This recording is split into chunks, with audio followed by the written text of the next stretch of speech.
Okay, here's the second part of, I guess, the path to commercialization or the paths to commercialization. Now, we've grossly simplified all the kind of micro steps just to cover the higher level process here.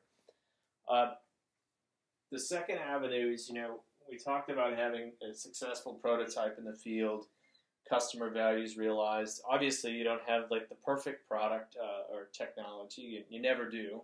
But something that works well, delivers value, kind of holds up to the field test.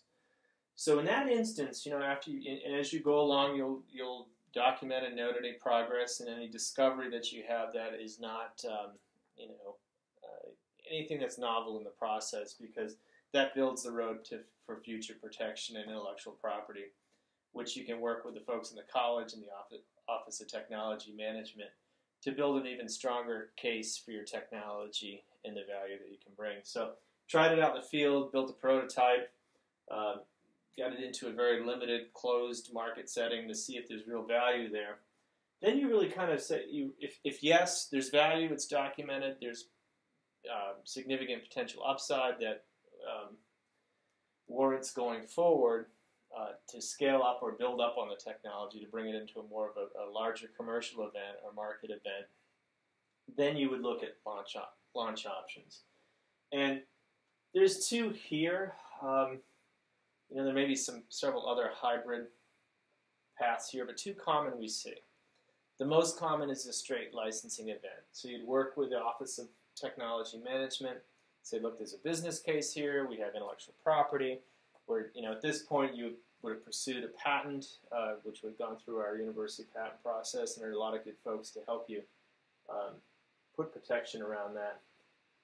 At that point, you may decide, all right, I'll hand it off to the Office of Technology Management.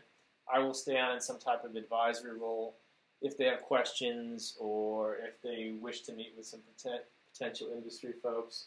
So really you have kind of the folks at OTM kind of taking lead now here.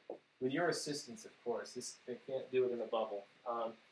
The other thing is, the Office of Industry Partnerships as well may be involved. Our entrepreneur, our ag entrepreneur in residence, Scott Welsh, through the E&I program, may be involved as well to kind of pull the package together for you. And so that they may find a company out there, an agribusiness, or somebody out there that I see the value in the technology. I like these filtration products. Maybe it's 3M, somebody like that, and says, great, we want to go forward with this. And then they'll work with the university to execute a license. At that point, really, once a license is executed, kind of your work with the technology is done at that point, unless you go back to iterate to make it even better. And then you just kind of take it through this process, which in a lot of ways would be much more streamlined for you because you've already been through those kind of early stages. And our faculty that have done this several times, you get a knack for it as you go.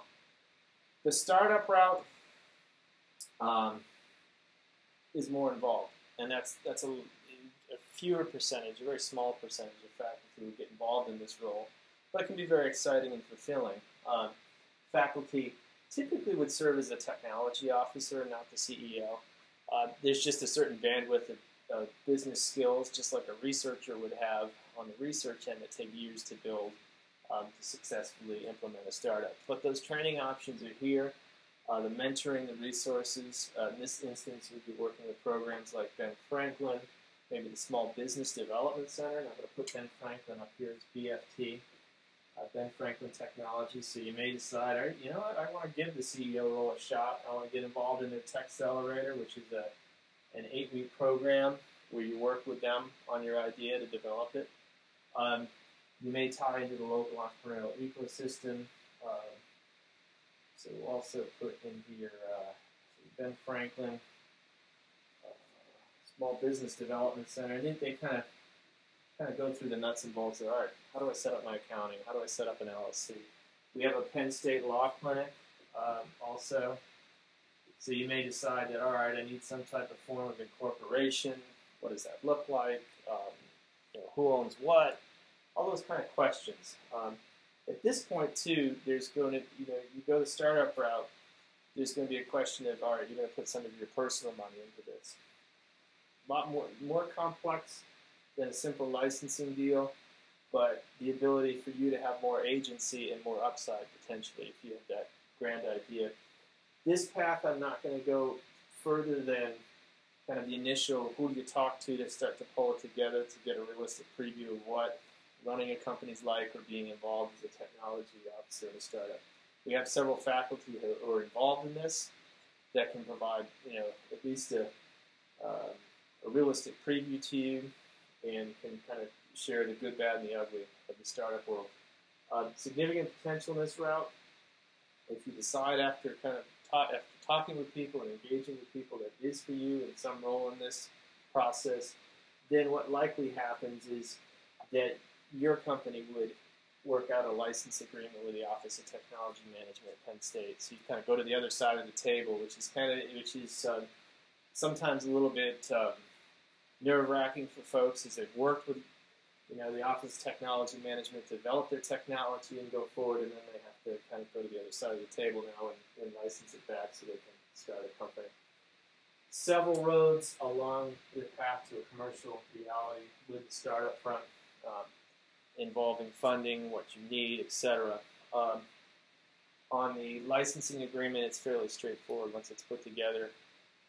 Penn State really drives that. So hopefully that makes sense as far as touch points. There's a lot of other avenues to drill down here, which hopefully we'll be able to create in an interactive diagram to give you more resources. You can get a sense of the overall process. And then if you really want to drill down and say, what are the nuts and bolts of a patent? What do I need to put in for a business plan? If I wanted to raise money, how do I build a team? Those questions as you think about each steps along this pathway. Hope that helps, Lisa.